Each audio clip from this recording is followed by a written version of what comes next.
वंदे मातरम साथियों, आज मैं आपको एक प्रेरणादायक कहानी सुना रहा हूँ। आशा है आपको पसंद आएगी। आइए शुरू करते हैं। कहानी का शीर्षक है सोच का अंतर। एक बार एक पिता और उसका पुत्र जलमार्ग से कहीं यात्रा कर रहे थे और तभी अचानक दोनों रास्ता भटक गए। फिर उनकी नौक भी उन्हें ऐसी जगह ले गई जहां दो टापू आसपास थे और फिर वहां पहुंचकर उनकी नौक टूट गई। पिता ने पुत्र से कहा, अब लगता है हम दोनों का अंतिम समय आ गया है। दूर दूर तक कोई सहारा नहीं दिख रहा है।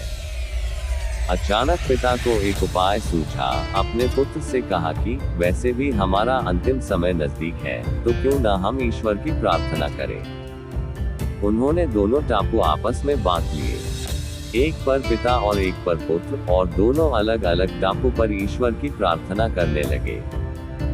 पुत्र ने ईश्वर से कहा, हे भगवान, इस टापू पर पेड़ पौधे उग जाए जिसके फल फूल से हम अपनी भूख मिटा सके। ईश्वर द्वारा प्रार्थना सुनी गई। तत्काल पेड़ पौधे उग गए और उसमें फल फूल भी आ गए। उसने कहा, ये तो चमत्कार हो गया।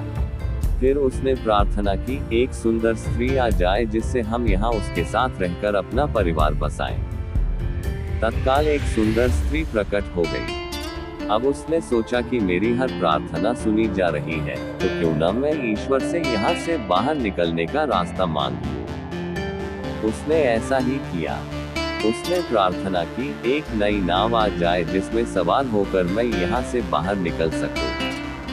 तत्काल नाव प्रकट हुई और पुत्र उसमें सवार होकर बाहर निकलने लगा। तभी एक आकाशवाणी हुई, बेटा तुम अकेले जा रहे हो, अपने पिता को साथ नहीं लोगे। पुत्र ने कहा, उनको छोड़ो, प्रार्थना तो उन्होंने भी की होगी, लेकिन आपने उनकी एक भी नहीं सुनी। शायद उनका मन पवित्र नहीं है, तो उन्हें इसका फल भोगने दो ना। आकाशवाणी ने कहा, क्या तुम्हें पता है कि तुम्हारे पिता ने क्या प्रार्थना की। पुत्र बोला, नहीं। आकाशवाणी बोली, तो सुनो, तुम्हारे पिता ने एक ही प्रार्थना की, हे भगवान, मेरा पुत्र आपसे जो भी मांगे उसे दे देना, क्योंकि मैं उसे दुख में हरगिज नहीं देख सकता, और अगर मरने की बारी आए तो मेरी मौत पहले हो, और जो कुछ तुम्हें मिल रहा है उन्हीं की प्रार्थना का परिणाम है। ये सुनकर पुत्र बहुत शर्मिंदा हो गया। शिक्षा।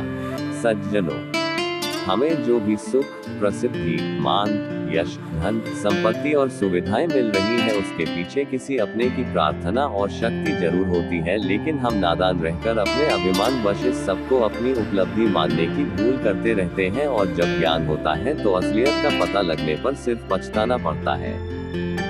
हम चाहकर भी अपने माता पिता का ऋण नहीं चुका सकते हैं।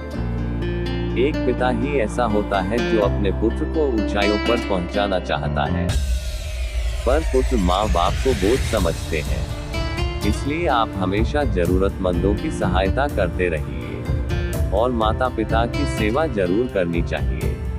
सदैव प्रसन्न रहिए, जो प्राप्त है पर्याप्त है, जिसका मन मस्त है उसके पास समस्त है।